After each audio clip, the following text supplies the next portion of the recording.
శాంతి. 22nd April 2020 Sakar Murali సారము. మధురమైన పిల్లలు, ఇప్పుడు మీరు నామరూపాల జబ్బు నుండి రక్షించుకోవాలి. తప్పుడు ఖాతాను తయారు చేసుకోకూడదు. ఒక్క బాబా స్మృతిలోనే ఉండాలి. బాబా ఏం చెప్తున్నారంటే, ఇంకా నామరూపాల జబ్బులో చిక్కుకోవద్దు, దాని నుండి ఎప్పుడూ స్వయాన్ని సురక్షితంగా ఉంచుకోవాలి. ఉల్టా ఖాతా తయారు చేసుకోవద్దు. అంటే ఒకవైపు మన ఖాతాలో పాతవన్నీ క్లియర్ చేసుకుంటూ మళ్ళీ కొత్త తప్పుడు ఖాతాలు, తప్పుడు కర్మలు చేశామనుకోండి, ఇంకా అది పెరుగుతుంది. అందుకే ఒక్క బాబా స్మృతిలోనే ఉండాలి. ప్రశ్న: భాగ్యవాన్ పిల్లలు ఏ ముఖ్య పురుషార్థంతో తమ భాగ్యాన్ని తయారు చేసుకుంటారు? జవాబు: భాగ్యవంతులైన పిల్లలు అందరికీ సుఖమిచ్చే పురుషార్థం చేస్తారు. మనస, వాచ, కర్మన ఎవ్వరికీ దుఃఖాన్ని ఇవ్వరు. శీతలంగా అయి నడుచుకుంటారు. అప్పుడే భాగ్యం తయారవుతుంది. మీ యొక్క విద్యార్థి జీవితం ఇది. మీరు ఇక్కడ గుటకలు వేయకూడదు. అపారమైన సంతోషంలో ఉండాలి. పాట: మీరే మాతా పిత. ఓం శాంతి. పిల్లలందరూ మురళి వింటున్నారు. మరెక్కడెక్కడికి మురళి వెళ్తుందో అందరికీ తెలుసు. ఎవరి మహిమనైతే పాడారో ఆ మహిమ సాకారునిది కాదు, నిరాకారుని యొక్క మహిమ అది అని. అంటే మీరే మాతాపిత అని నిరాకారుణ్ణి అంటున్నారు. నిరాకారుడు సాకారుని ద్వారా ఇప్పుడు సన్ముఖంగా మురళిని వినిపిస్తూ ఉన్నారు. ఇప్పుడు మనం ఆత్మలం వారిని చూస్తున్నాము అని అలా అనము. ఆత్మ చాలా సూక్ష్మమైనది. ఈ కళ్ళతో చూడటానికి కనిపించదు. భక్తి మార్గంలో కూడా తెలుసు కదా, మేము ఆత్మ అతి సూక్ష్మమైన వారిని అని. కానీ పూర్తిగా రహస్యమంతా బుద్ధిలో లేదు. ఆత్మ ఎలా ఉంటుంది, పరమాత్మని ఎలా జ్ఞాపకం చేస్తుంది అని. అసలు పరమాత్మ ఎలా ఉంటారనేది వారికి తెలియదు. ఈ ప్రపంచంలో ఎవరూ తెలుసుకోవట్లేదు. మీకు కూడా ఇంతకుముందు తెలియదు. ఇప్పుడు మీరు పిల్లలు, మీకు నిశ్చయం కలిగింది. ఇక్కడ చదివిస్తున్నది లౌకిక టీచర్ కాదు, పోనీ ఏ సంబంధికులు కాదు. ఏ విధంగా సృష్టిలో మనుష్యులు ఉంటారో అలాగే ఈ దాదా కూడా ఉన్నారు. ఎప్పుడైతే మహిమ పాడుతూ ఉంటామో త్వమేవ మాతాస్య పిత అని, అప్పుడు అందరూ పైన ఉన్నారా భగవంతుడు అని అనుకుంటారు. ఇప్పుడు బాబా అంటున్నారు, నేను వీరిలో ప్రవేశించాను. నేను ఎవరిని అంటే, ఎవరి గురించి అయితే మీరు ఇంతకాలం పిలిచారో, పాడారో, మాతా పిత నీవే అని, ఆ నేనే వచ్చాను అంటున్నారు.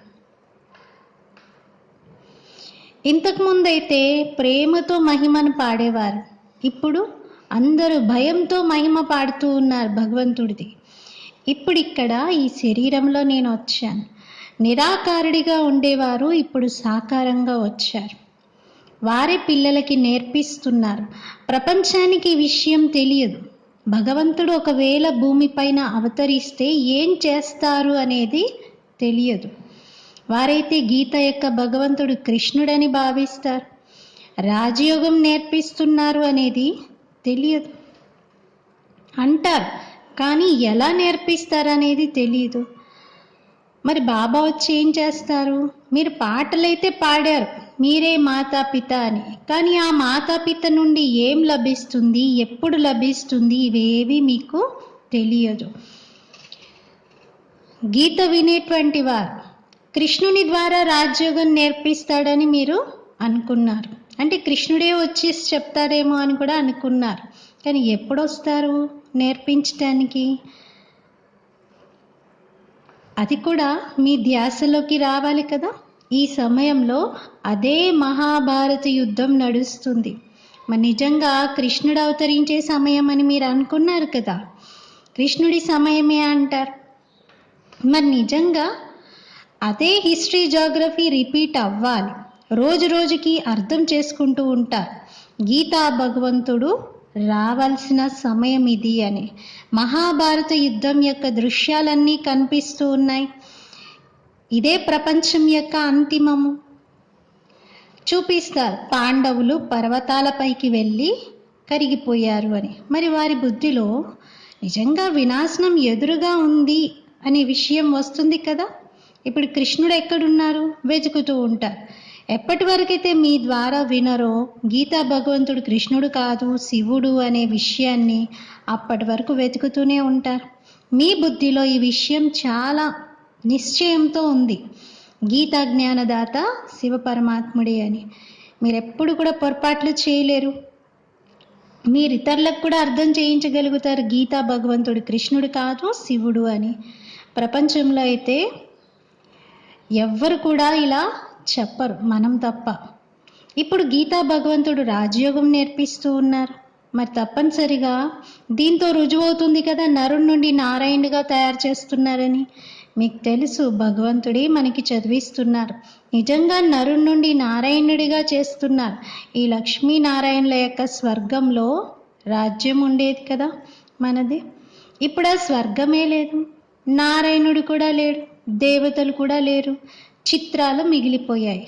వాటితో కొంచెం అర్థమవుతుంది, ఓహో ఒకప్పుడు ఉండేది అందుకే ఈ రకంగా చిత్రాలు కూడా తయారయ్యాయి అని. ఇప్పుడు మీరు అర్థం చేసుకుంటున్నారు ఇన్ని సంవత్సరాలు గడిచిపోయింది అని. మీకు పక్కా తెలుసు ఖచ్చితంగా 5000 సంవత్సరాల పూర్వం వీరి రాజ్యం ఉండేది అని. ఇప్పుడైతే అంతిమం యుద్ధం ఎదురుగా నిలబడి ఉంది. మీకు తెలుసు కదా బాబా స్వయంగా చదివిస్తూ ఉన్నారు. అన్ని సెంటర్స్ వారు చదువుకుంటున్నారు, చదివిస్తున్నారు కూడా. చదివించే యుక్తి చాలా మంచిగా ఉండాలి. చిత్రాల ద్వారా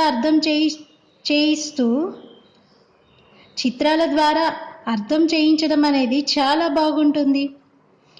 ముఖ్యమైన విషయం గీతా భగవంతుడు కృష్ణుడా శివుడా తేడా ఉంది కదా. సద్గతి దాత స్వర్గస్థాపన చేసేవారు అనగా ఆది సనాతన దేవత ధర్మం యొక్క పునః స్థాపన చేసేటువంటి వాడు శివుడా లేక శ్రీకృష్ణుడా. ముఖ్యమైనటువంటివైతే 3 విషయాలు. ఈ 3 విషయాల యొక్క నిర్ణయం తీసుకోవాలి. దీనిపైనే బాబా జోరును అంటే బాగా ఎక్కువ ఒత్తిడిని ఇప్పిస్తూ ఉంటారు. ఎవరి అభిప్రాయం వారు రాస్తూ ఉంటారు, ఇది చాలా మంచిది అని. కానీ దాంతో లాభం ఏంటి అంటున్నారు. కానీ ముఖ్యమైన విషయము వారికి ఇది అర్థం అవ్వాలి, నిజంగా గీతా జ్ఞానదాత శివుడే అని. మీ విజయం ఇందులోనే ఉంది. మీరు నిరూపించి చెప్పాలి భగవంతుడు ఒక్కరే అని. గీత వినిపించేటువంటి వారే భగవంతుడు అని చెప్పాలి. మరి ఎవరు వినిపిస్తున్నారు గీత? కృష్ణుడా? కాదు, శివ పరమాత్ముడు. భగవంతుడే ఈ రాజయోగం మరియు జ్ఞానం ద్వారా దేవీ దేవతా ధర్మం యొక్క స్థాపన చేస్తున్నారు. బాబా అర్థం చేయిస్తారు, పిల్లల పైన మాయ యొక్క దాడి జరుగుతూ ఉంది. ఇప్పటి వరకు కర్మాతీత స్థితినైతే ఇంకా ఎవరు పొందలేదు కదా. పురుషార్థం చేస్తూ చేస్తూ అంతిమంలో ఒక్క బాబా స్మృతిలోనే ఇంకా నిరంతరం హర్షితంగా ఉంటారు. ఎప్పుడు కుళ్ళిపోయినట్టుగా వాడిపోయినట్లుగా ఉండకూడదు అంటున్నారు. ఇప్పుడైతే మీ తలపైన పాపాల భారం చాలా ఉంది, అది బాబా స్మృతితోనే తగ్గుతుంది. బాబా పురుషార్థం యొక్క యుక్తులు ఎన్నో తెలియజేశారు. స్మృతితోనే పాపాలు కట్ అవుతాయి. చాలా బుద్ధు ఉన్నారు కొంతమంది పిల్లలు, అంటే మొద్దులాగా ఉన్నారు. బాబా స్మృతి చేయరు. చేయని కారణంగా నామరూపాల్లో చిక్కుకుపోతూ ఉంటారు. హర్షితముఖంగా ఉండాలి. ఎవరికైనా జ్ఞానం అర్థం చేయించడం కొంచెం కష్టం అనిపిస్తుంది. ఇంకా ఈరోజు ఎవరికైనా చెప్పారనుకోండి, రేపు వారు గుటకలు వేసి ఇంకా ఈ జ్ఞానమే వదిలేశారనుకోండి, సంతోషమంతా మాయమైపోతుంది అనుకోవాలి. ఇంకా మాయ వారిపైన బాగా దాడి చేసింది అందుకే పురుషార్థం చేసి పిల్లలు మీరు బాబా స్మృతిలో ఉండడానికి ప్రయత్నించాలి. అంతేగాని ఏడవటం, బాదుకోవడం, అలా పూర్తిగా స్థితినంతా చెడిపేసుకోవడం చేయకూడదు. అర్థం చేసుకోవాలి, మాయ చెప్పుతో కొట్టింది అని. కాబట్టి పురుషార్థం చేసి బాబా స్మృతిలో ఉండాలి. బాబా స్మృతితో చాలా సంతోషం పెరుగుతుంది.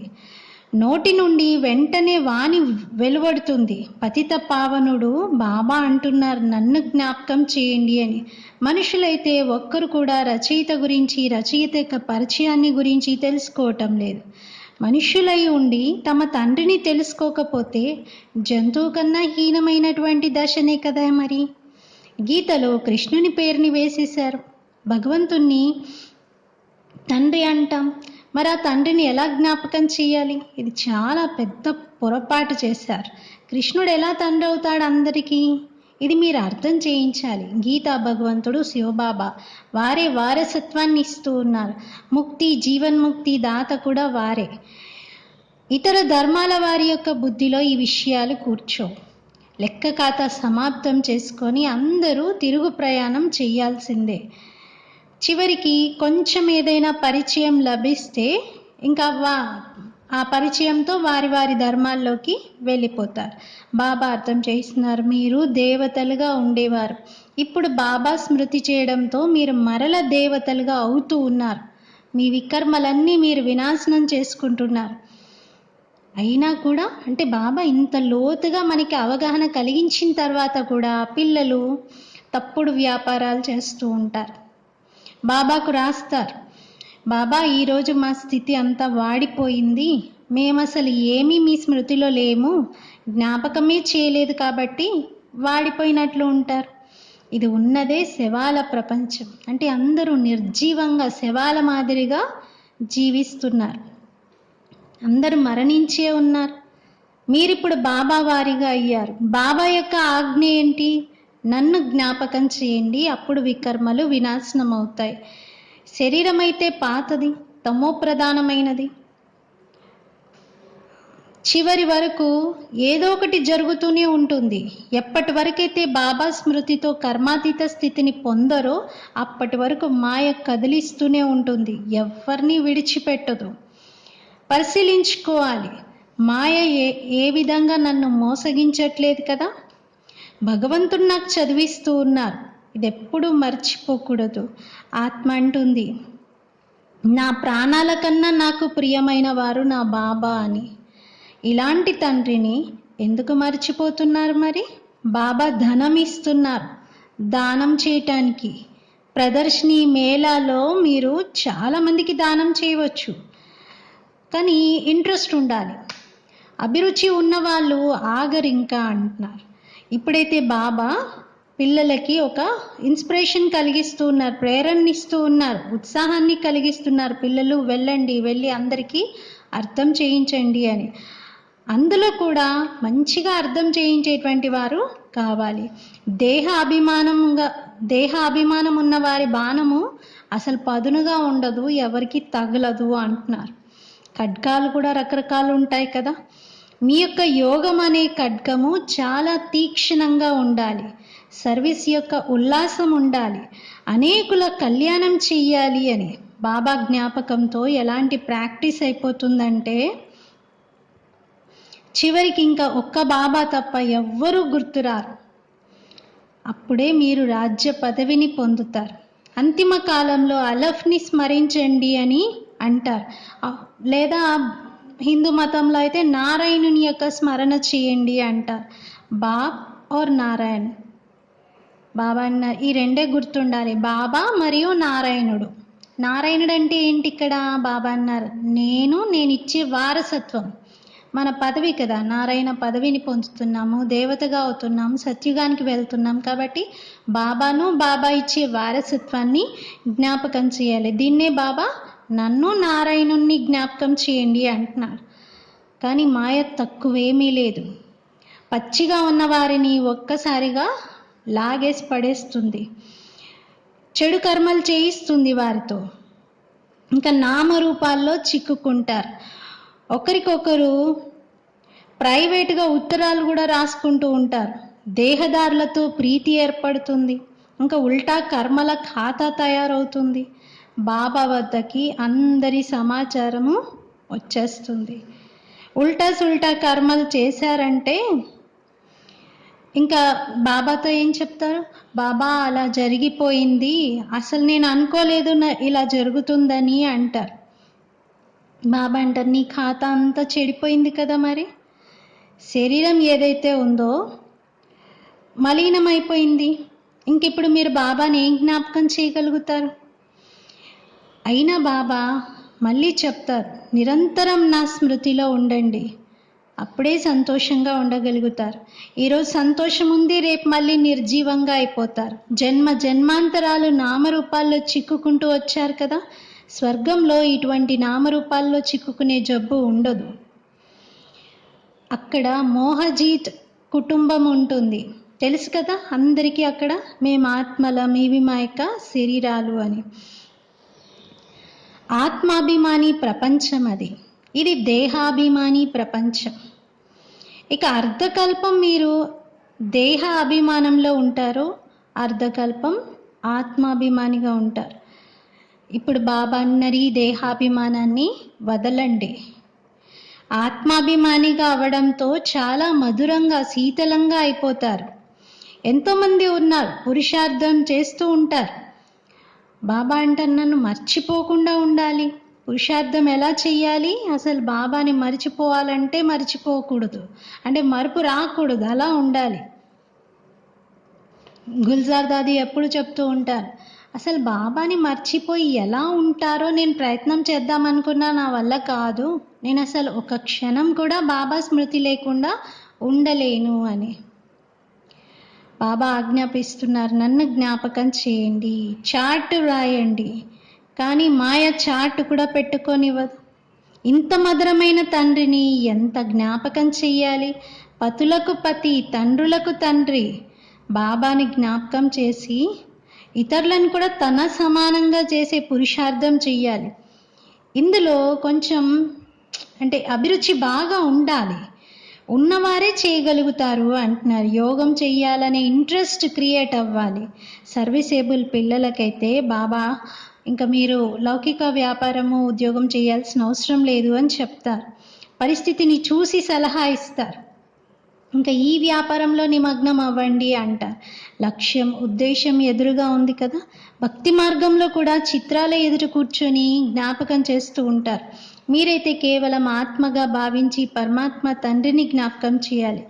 విచిత్రంగా అయి విచిత్రుడైన బాబా స్మృతిలో ఉండాలి. విచిత్రంగా అంటే చిత్రం, దేహం యొక్క స్మృతిని మరిచి ఆత్మ ఎలా ఉంది? విచిత్రంగా ఉంది. సో ఆత్మిక స్మృతిలో ఉంటూ బాబా జ్ఞాపకంలో ఉండాలి. విశ్వానికి యజమానిగా కావాలి. ఇదేమంత చిన్నమ్మింటికి పరిగెత్తినంత సహజంగా చేసే విషయం కాదు, ఇందులో శ్రమ ఉంది అంటున్నారు. బాబా అంటారు, నేను విశ్వానికి యజమానిగా అవ్వను, మిమ్మల్ని తయారు చేస్తాను. ఎంత తలగొట్టుకోవాల్సి వస్తుంది. సుపుత్రులైనటువంటి పిల్లలైతే ఇంకా వెంటనే బాబా చెప్పింది పాటించేస్తారు.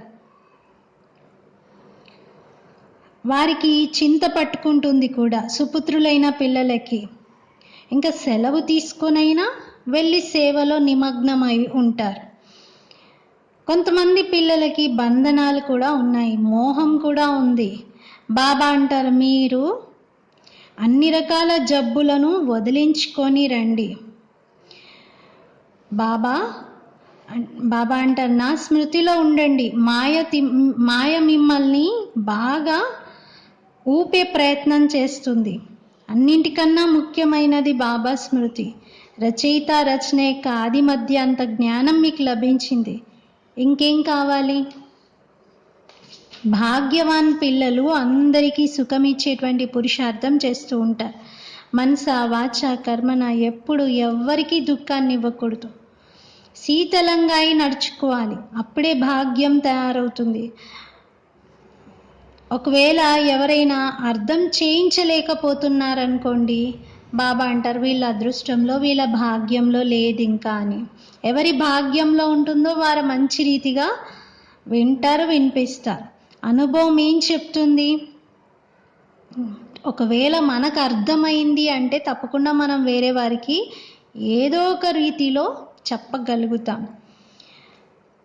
మన స్వీయ అనుభవమైనా వినిపించవచ్చు. నేను ఇక్కడికి వచ్చి ఏమేం పొందాను, ఏమేం లాభం జరిగింది, లేదా ఎలా నేను బాబాని జ్ఞాపకం చేస్తాను, అలా ఏ కొంతనైనా చెప్పవచ్చు.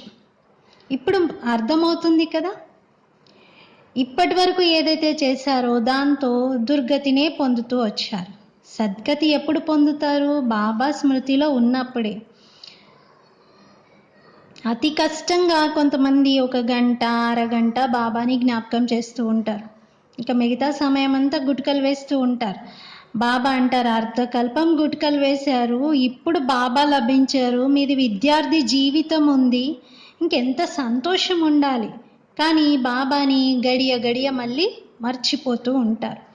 బాబా అంటారు, మీరు కర్మయోగి ఉన్నారు, ఆ వ్యాపారం లౌకికపరమైనవైతే చేస్తూనే ఉండండి, నిద్ర కూడా అవసరమే, కానీ నిద్రను తగ్గించుకోవడం మంచిది.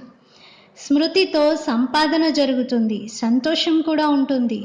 స్మృతిలో కూర్చోవడం చాలా అవసరం. రోజంతట్లో తీరిక లభించినట్లయితే రాత్రి సమయం తీయాలి అంటున్నారు.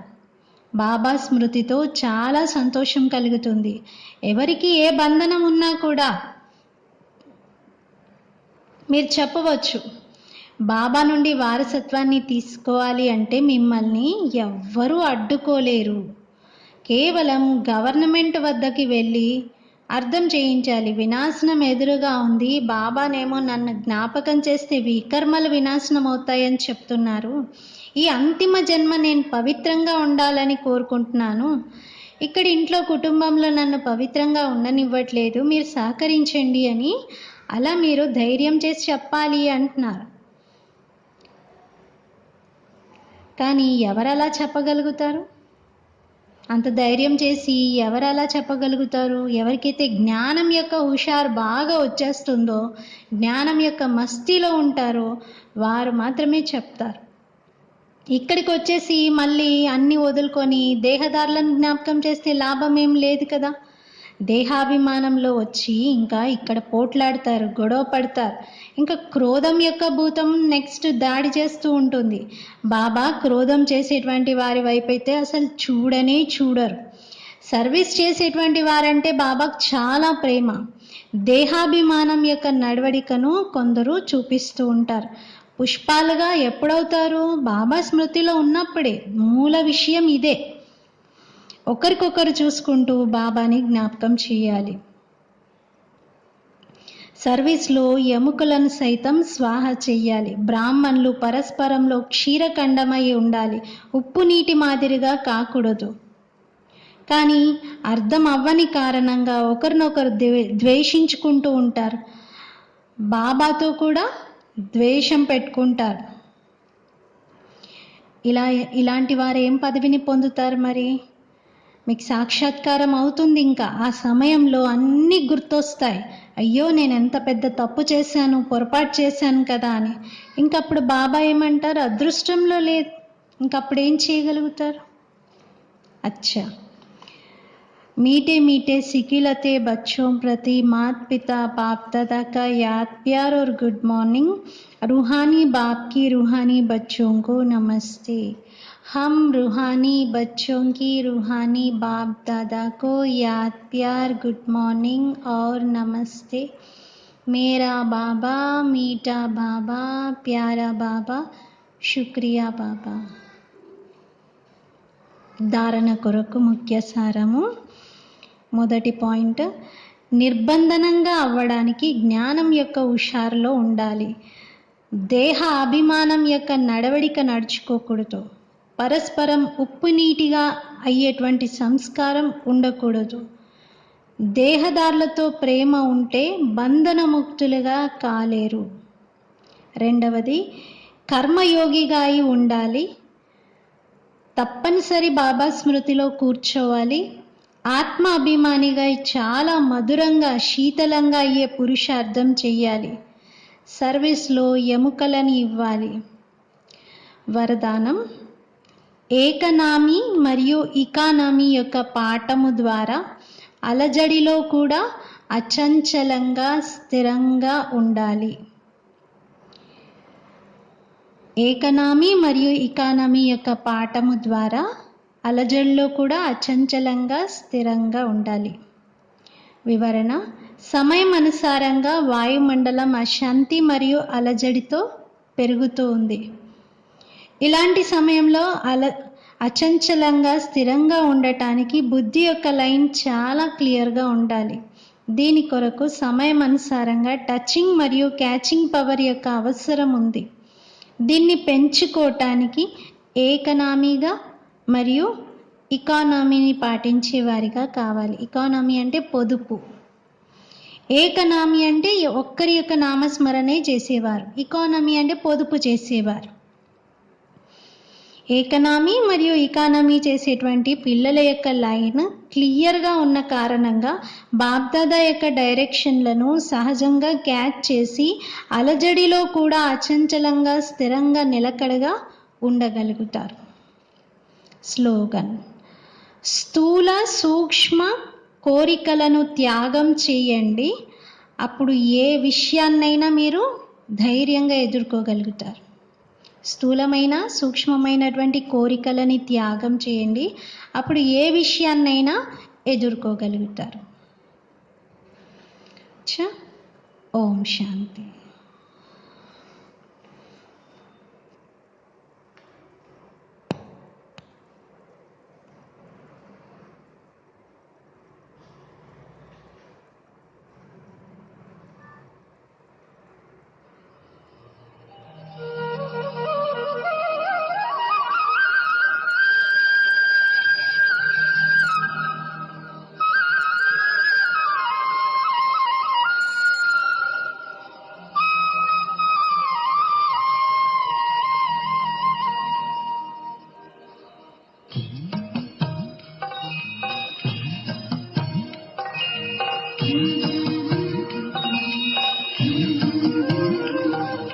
बाबा तेरी मीठी मुरली की धुन सुन करके मन हर्षाए, हो सुन करके मन हर्षाए।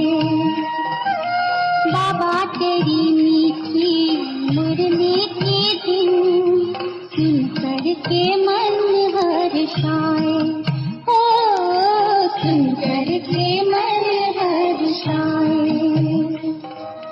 रात रचाए साथ तुम्हारे, रात रचाए साथ तुम्हारे, झूम झूम